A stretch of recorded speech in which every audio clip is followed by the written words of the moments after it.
Oh, give a we're minute live. or so. Yeah. 2 going minutes early. live. Huh? 2 minutes early. We got to clap. Ah, fuck. I got to pull up Logic. Yep. Nah. I guess I record this shit. That would be appreciated.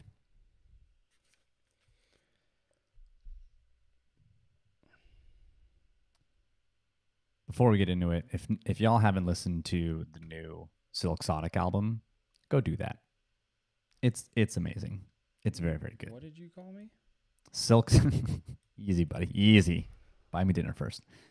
The new album from Anderson .Paak and Bruno Mars, they combined, made a super group, called it Silk Sonic, and it's good. There's a song on there called "Fly As Me." It's fucking dope. It's very, very good. Sounds like a less good Run the Jewels idea here. Oh no. I mean, just like, two separate people decided that they were going to come together and make another thing, and it would be cool. Yeah, but also like Run the Jewels is very good. Yeah, I love Run the Jewels. Yeah. And Silk Sonic is equally as good, but two very different. Yeah, I would say. Probably not going to have as many albums though. Run the Jewels became a group though. Like that is now their primary group. Like Killer Mike, I don't think has done an album solo since they got together, and neither is LP. And that's not what's happening with Silk Sonic. Yeah. This is like a one-time only engagement, I think. So it'd be more like Big Grams. Yeah, I don't know who that is. Big Grams is Phanagram and Big Boy. And they did one album together, which was fucking dope. Never to be heard from again. All right. You recording yet? Look, man. Got the live stream going. This MacBook is pushing a lot of shit right now. At least your network is working. Still time.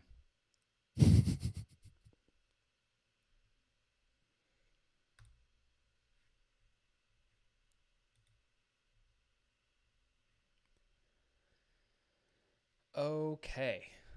I'm recording. You All can right. Clap. Sync audio in Earmuffs. 3.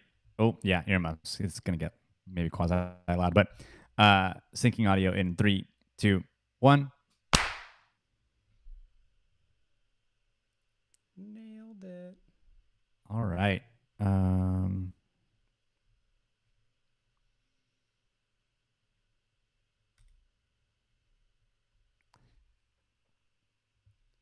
About to get started.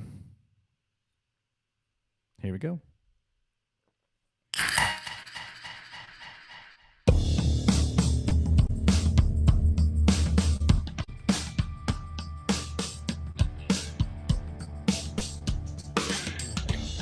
Welcome to this week's edition of the Better Rivals podcast. My name is Oscar Aparicio, and this week, back to where it all started, facing the team that made him.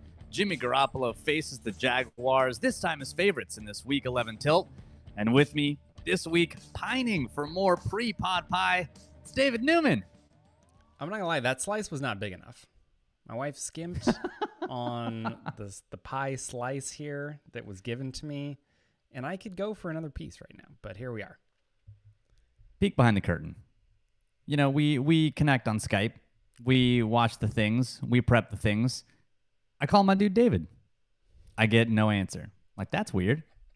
He should be there. So I do the double ring, call him again, and I get declined. True. David declines the call. Like, this is what is happening. Are we running up against some more network issues? I'm very confused. And no, the text message comes through. Hold on, it's pie time.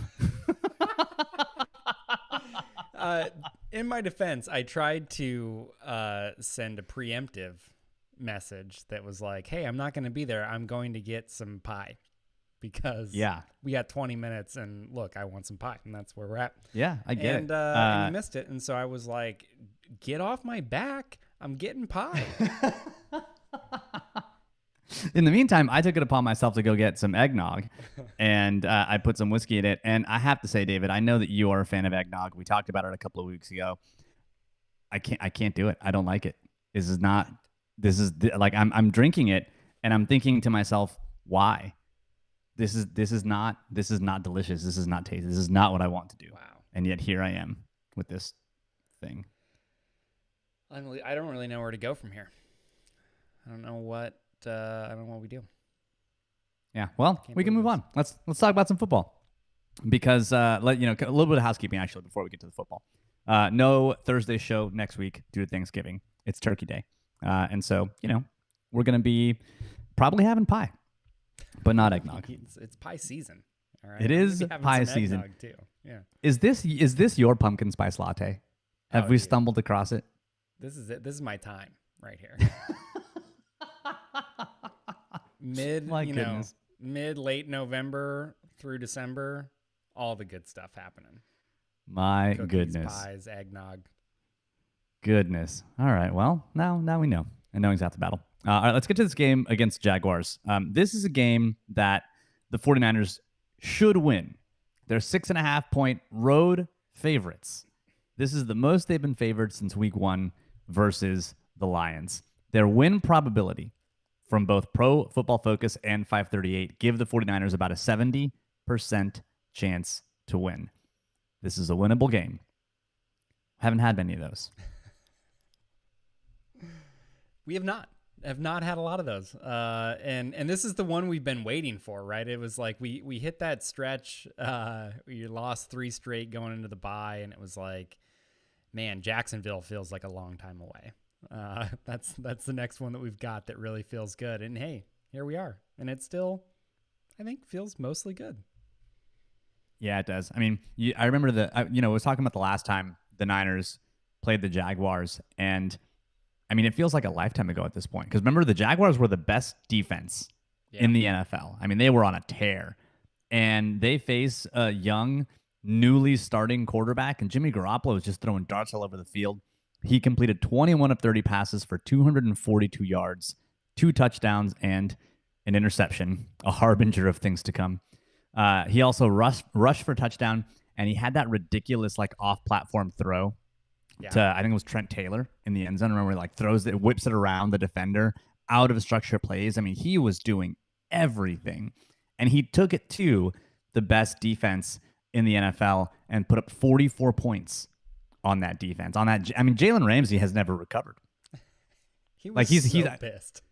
He's still to this against the Rams. My dude still cannot beat Jimmy Garoppolo. He just can't do it. And it started in 2017, and now that this is not that kind of game, but this is a game where the Niners are actually favored, and it's a game where they probably should win. When you think about teams that match up well against the Niners, it's teams that have the offensive firepower to take advantage of their depleted defense. And right now, that's not the Jaguars. It is not the Jaguars. Yeah, I think they are struggling on just about every front offensively. And obviously the big thing that I think everybody's kind of focusing in on, right, of course, is Trevor Lawrence being the number 1 overall pick. And so I think, yeah, when you look at him, and we did go back and watch, the last couple games that he played here against Buffalo and Indianapolis, which, by the way, Patreon video up now if you are already a patron. If you are not a patron, become one, and then go watch the video that we did on Trevor Lawrence. And so, I think you see some predictable stuff from him, right? There are certainly some positive signs that you get, where you see why he was the number 1 overall pick, and then you see some rookie mistakes, right? Like some things that are kind of ugly, and show that he still has a little ways to go.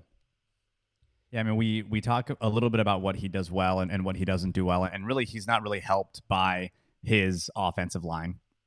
His offense, they're in empty a lot, and it seems to have gotten worse over the last, worse relatively, worse for, I guess, Trevor Lawrence, good for the 49ers.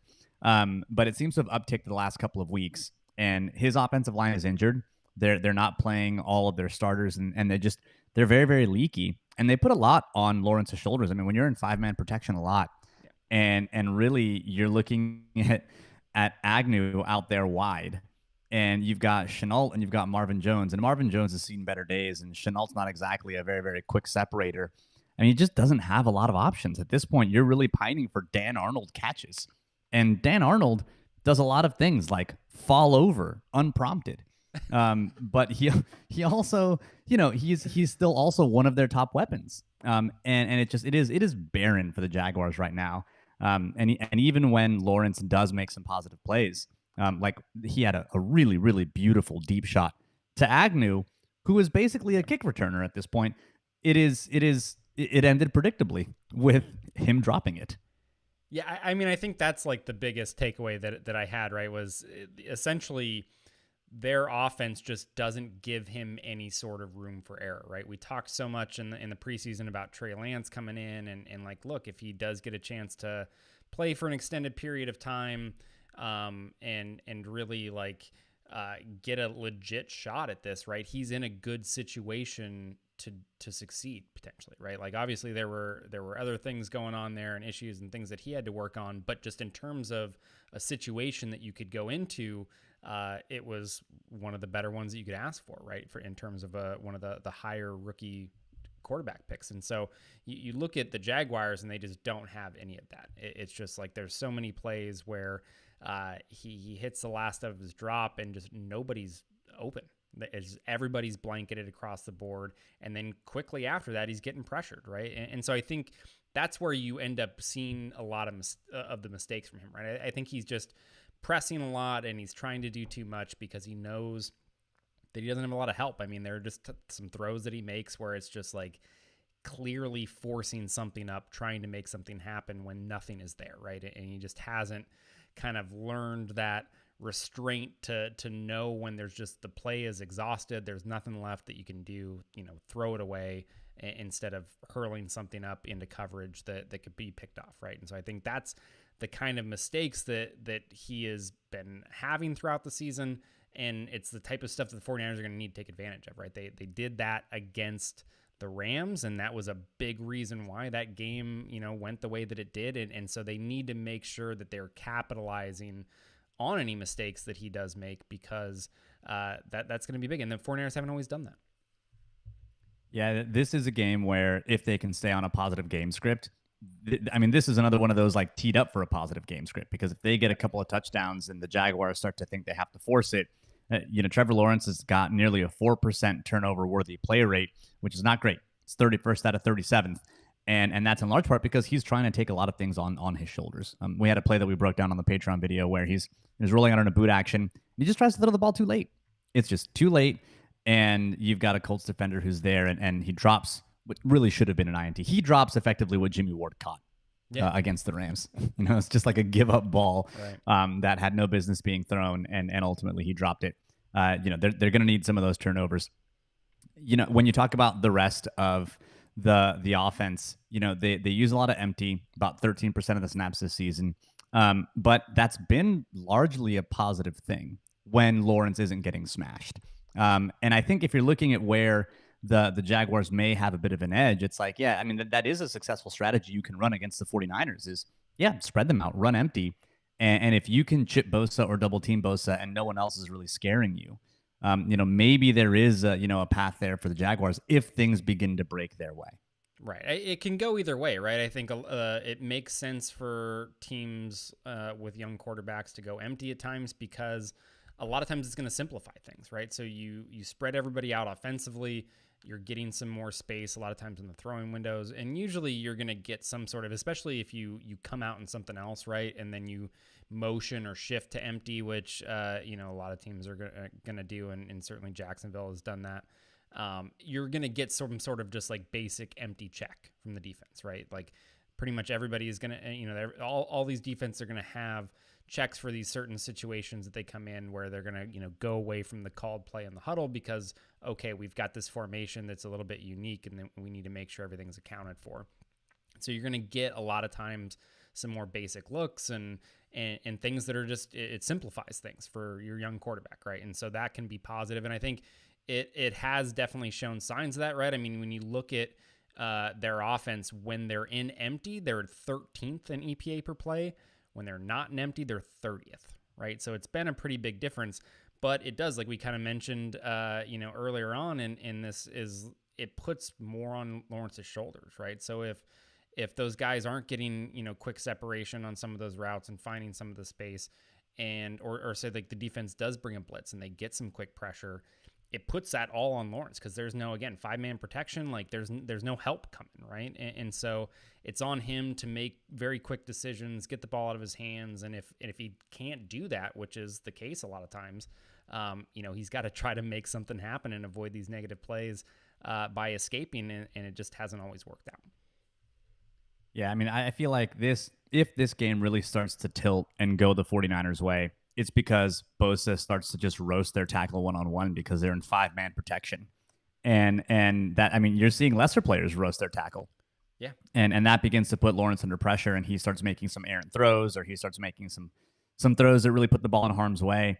And that's when this game begins to snowball, and that's when the Niners end up getting, a comfortable win and end up winning this game. So there is a glimmer. I think if you're a Jags fan, there's a glimmer, there's a thread there if you're trying to find it. But this is an offense that doesn't have a lot of weapons, that is not putting its quarterback in a great position to succeed, and doesn't really match up well against what the Niners like to do well, especially having such a premier pass rusher like Nick Bosa.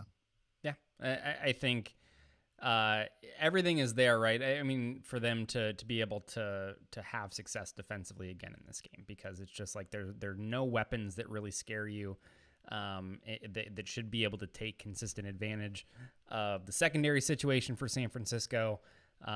Carlos Hyde is looking like he's going to be the primary running back, right? Which honestly, like, I'm surprised that Carlos Hyde is still in the league, which, props to him, but not exactly, wouldn't be thrilled about having him as my top back coming into the game. And so, yeah, it's an uphill battle for this Jacksonville offense right now. And yeah, San Francisco just has to be able to take advantage of that. Are you kidding me? This is the CJ Beathard, Carlos Hyde revenge game.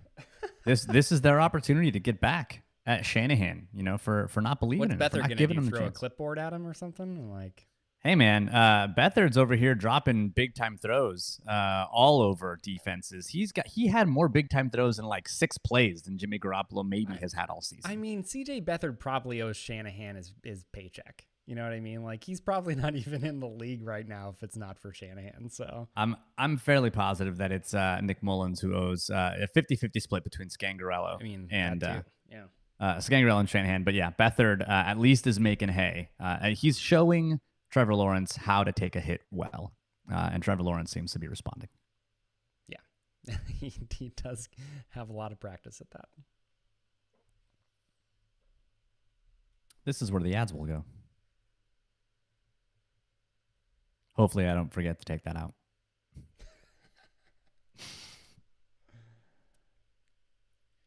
You know what it is about this eggnog, David? It's the egg. I don't like anything like that smells like, because I like egg whites in drinks. Like a pisco sour is delicious. But the egg, like you just get a faint whiff of the egg as you begin to drink. And I dislike it. I get a strong whiff of Christmas is what I get. Man, you and I had very different Christmases.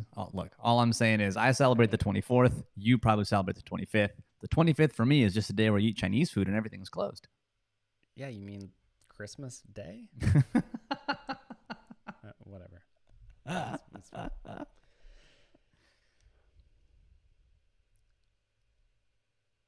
Now, if you are thinking about where this may go wrong, this season has jaded you. You've listened to us for too long, and you're always looking for, the dark cloud instead of the silver lining. Where might you look? And it's to the Jacksonville defense. Because over the last couple of weeks, they've played significantly better than they have over the first half-ish of the season. When you look at their first 8 weeks, they are 32nd in EPA per play allowed. When you look at just their last 2 games, though, which includes a win over the Fighting Josh Allens, you have weeks 9 and 10. They're 7th in EPA per play. That was allowed by both the Bills and the Colts. The Bills, if they played the Niners, would beat them, and the Colts actually beat them. So these are teams that are likely going to have wins or have wins over the Niners, and the Jacksonville defense held up really, really well against them. And you're thinking to yourself, okay, so the Jacksonville offense may not be able to do much against the Niners defense, but is this going to just basically become a slog? and kind of be like last person who holds the ball wins, or the team that makes the fewest mistakes wins, or something like that. Maybe we'll get another tie. No, I think like, look, it is hard to know because of how bad this Jacksonville defense was for really so much of the season to this point.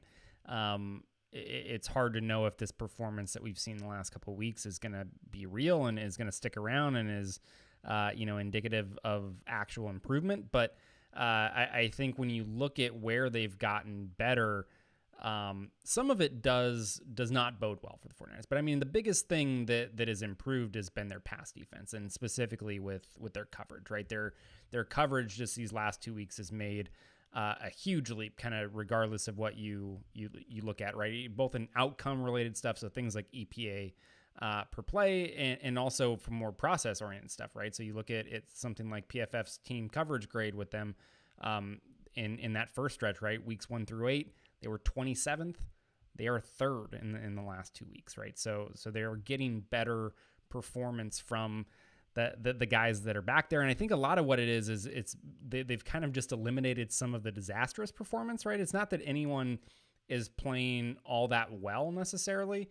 It's just they're having fewer players play really poorly. They've really seemed to kind of solidify things outside at cornerback, which is kind of a major problem spot for much of that first half of the season. And so they're just getting more competent, solid play from the secondary, which has been a big thing. And then their pass rush, which was already pretty solid. They were like 36% pressure rate, which was a top 10 mark in those first 7 games. And that's jumped all the way up to 46%. So even that has gone from kind of a good to great situation. And I think that's the thing that like stuck out that really bothered Josh Allen in the Bills game, was just like pressure was in his face and was bothering him, and just made life a little bit easier for the secondary in that game. And so that's the element. The pressure part of it, though, is the element that really, I think, worries you about how that matches up with the 49ers, because that's when we know Garoppolo tends to struggle, right? Is just like things can get ugly if he's consistently getting bothered in the pocket. And this is where I think the Niners have to continue with their winning game plan, which is really not putting the game in Garoppolo's hands, running the ball early and often against the Jaguars, and trying to keep this on schedule and in a positive game script. Because if they all of a sudden get too full of themselves and think to themselves, oh, you know what, we're back, we can now start slinging the ball, we're going to pass the ball, I don't think this is necessarily going to go well. But if they just try to continue to just run the ball on the ground and really let Garoppolo pick his spots and not expose him to Josh Allen in that pass rush, and not let him keep the ball in his hands for too long, get that ball out quick, get it out in under 2.5 seconds, I think this could be a 2-score win. But it begins to go off the rails if they start to think that they can just throw all over the place and that they're, a big boy quarterback and a big boy offense, because this pass rush can do some damage against this offensive line.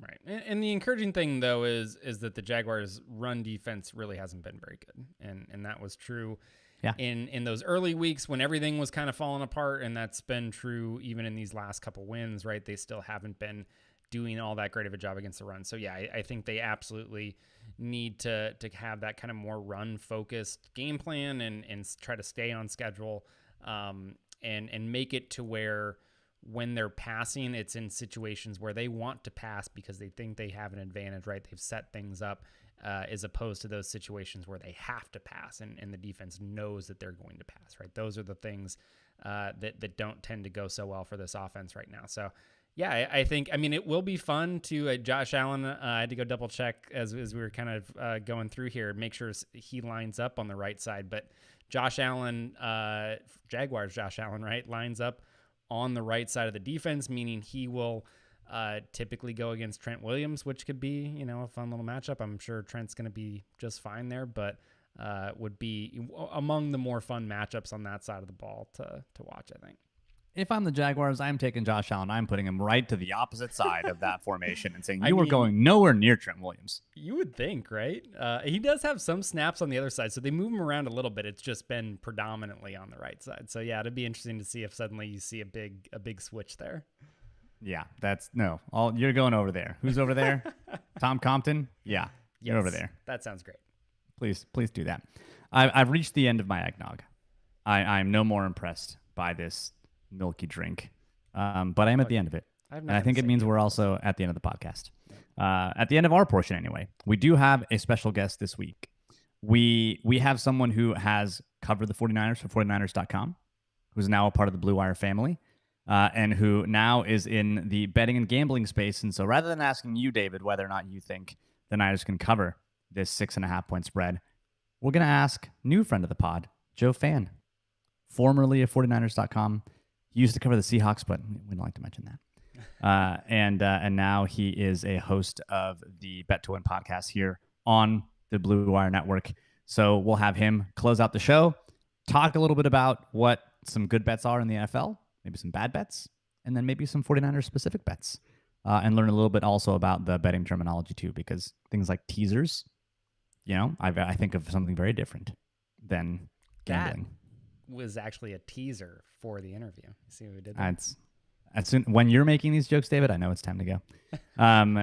Yeah. So, David, real quick before I think you already told him about the Patreon. So, you know what? We're just gonna get to Joe. Let's do it. Here's Joe Fann.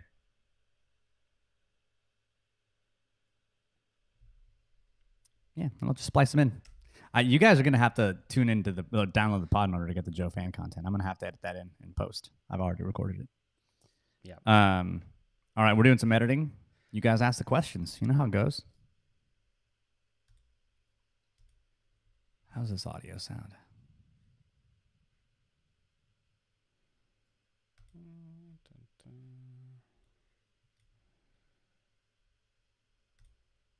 Sounds not great. Uh-oh. What part? No, I mean, it sounds fine. I recorded it on Zoom, but I also recorded it locally, Joe. And I'm just listening to it right now, and I'm like, yeah, it sounds the same, so I'm just going to use the thingamajig. All right. That is on its way up. All right, cool. Nobody any has questions? Because nobody's going to watch this game. No, I'm just kidding. Ice Juicy says he made it for the clap. I believe they have pills for that now. Look, y'all, eggnog is not great. I'm sorry. This is not good. Take. It is the wrong take. No, here's the thing. If you replace the egg with coconut milk and make it coquito instead of eggnog, you improve it. This is what I dislike the egg portion. Nope.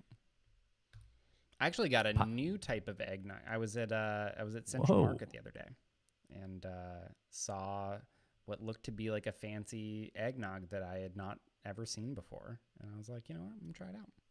You're the eggnog connoisseur, I see. I mean, look, one of the best things, it's not coconut nog. Correct. Well, no, it's coquito. It's a whole different drink, but whatever. It's different and it's better. No, we're not talking about that. No.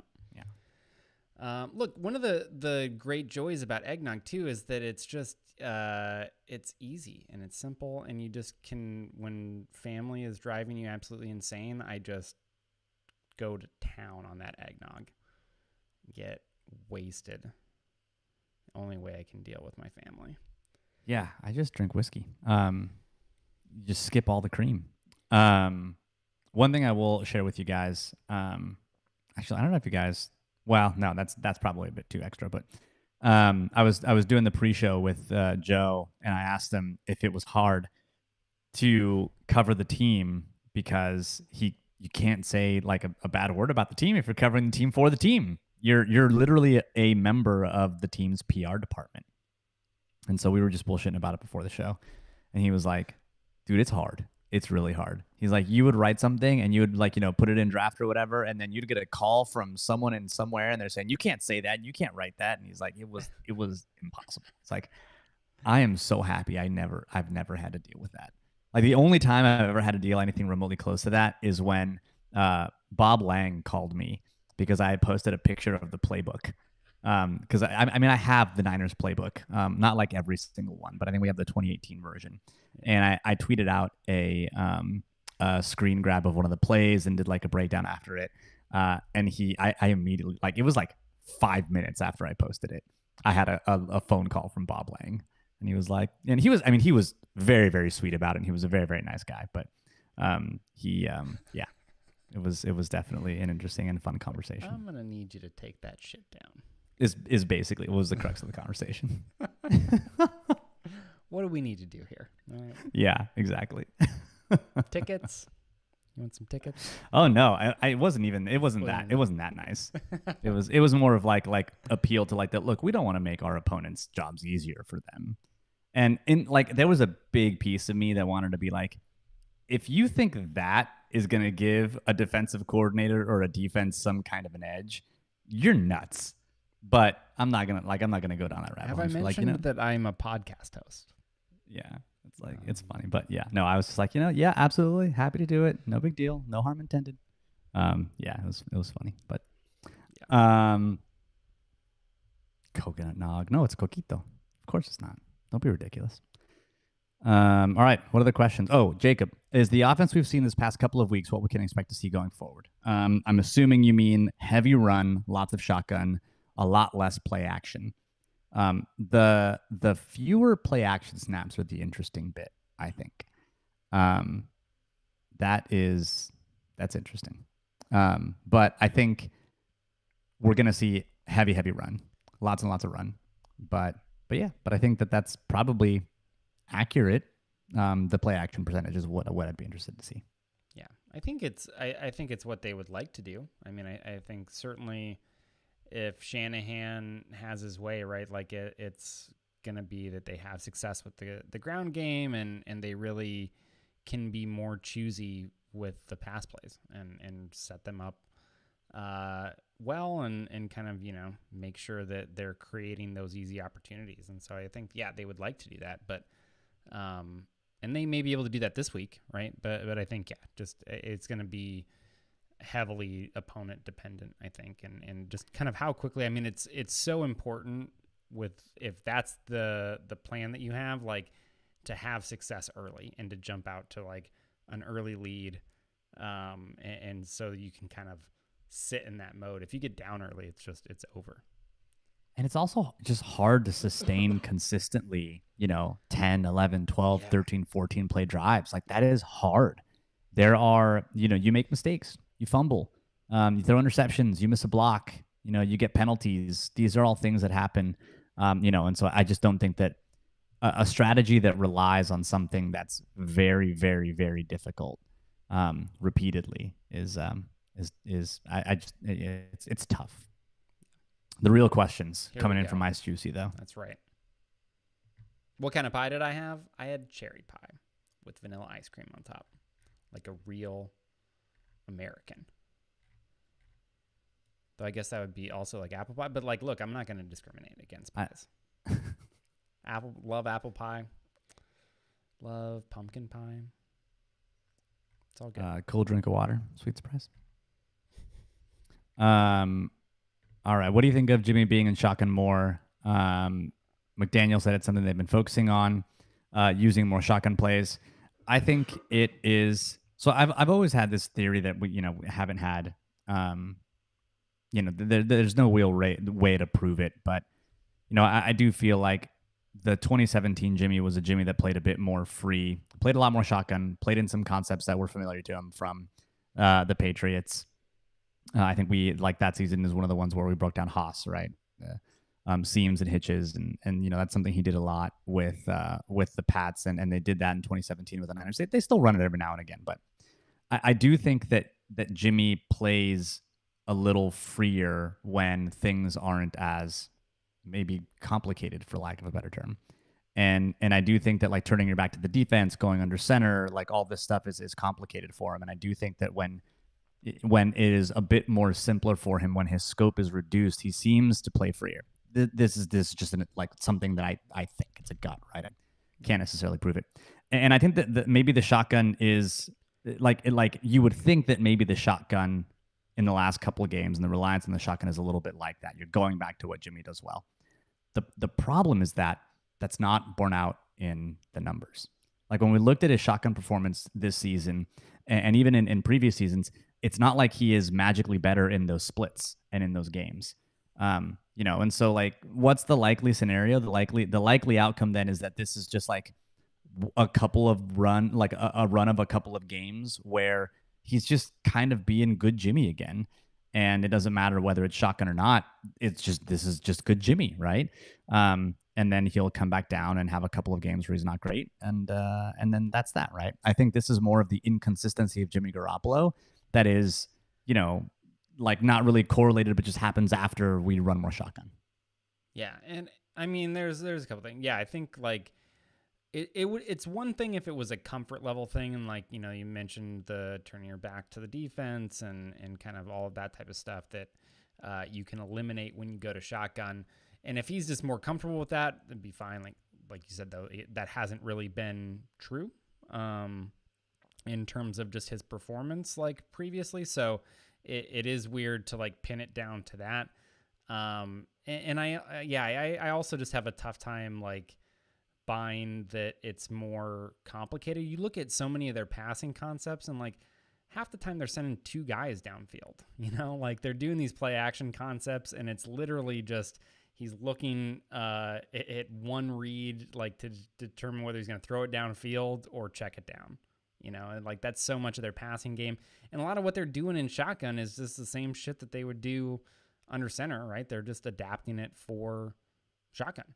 And so it's not like, the route concepts are different or things that they haven't done before and they're introducing that new. They're literally just like doing the same shit, but they're letting him be in the gun as opposed to being under center. And like, look, if it continues to work for him and he feels comfortable with it, great. But yeah, it is weird that like that, especially if it was something that they noticed early this season, right? Because he just wasn't very successful in shotgun earlier. Like he had most of his success, which he's had most of his success in San Francisco, like on play action, throwing to the middle of the field, right? Under center. Like that's kind of where they've lived and that's where they've had most of their success. So yeah. Really, what's happening is just a flame war and a comment war about pumpkin pie. Why would you only like wait for a few months out of the year to have pumpkin pie? If you really like pumpkin pie, like just make pumpkin pie. It's not like we're waiting for pumpkins to be in season. The stuff you make pumpkin pie with comes out of a can. I mean, not if you just make pumpkin pie. Make pumpkin pie. You can actually make a lot of pumpkin pie stuff is made with butternut squash, actually, not even pumpkin. So look at that. Just dispelling myths. The run game doesn't matter, and butternut squash is king. This is the shit you come to this podcast for. All right, Paolo, do you think Shanahan will try to use Trey Lance again as he did or tried to earlier in the season? I don't think so, man. I think those days are done. For whatever reason, he's cooled off the packages for Trey Lance. Because the packages sucked and they didn't work. It was so predictable. Well, and that's what I wouldn't say they didn't work. He threw a touchdown, and then he ran for a touchdown. So I mean, in those instances they worked, but I do think that the utility of that is fading quickly, and it becomes very, very obvious what's going to happen. And so I think you use it in those instances. But yeah, I mean, I guess if you believe Shanahan, he's like, we didn't get the looks. It's like, is the look when they run, when they only rush two and don't have defensive ends, I mean, if last week wasn't the look when they're playing too high, the whole time and they don't have anybody down in the box, like, I don't know what the look is. Yeah. But yeah, I think, so Kawakami actually, I think had a really good article about what happened, or what he thinks happened with Lance and Garoppolo. And I do think he's got a good read on it, right? It's that, you have Lance, who looked good very early in training camp, and then, things kind of sputtered for Lance, and, Garoppolo became the unquestioned starter, and then Lance got hurt, and Lance didn't progress during the season, and he didn't give Shanahan clear reasons to play him. And now he's just locked on Garoppolo. He doesn't want to worry about the switching for whatever reason. So, it was in The Athletic. So if you have a subscription, I would definitely recommend going to read that one because it was good.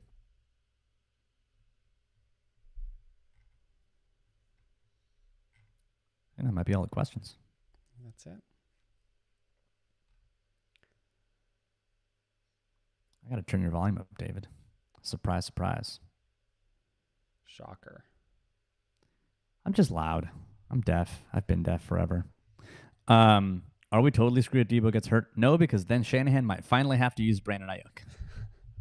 I mean, honestly, Debo's been incredible, and they still haven't been winning a lot of games. So yeah. Yeah. I asked Joe over under 6.5 catches for Debo Samuel in this game. What do you think, David?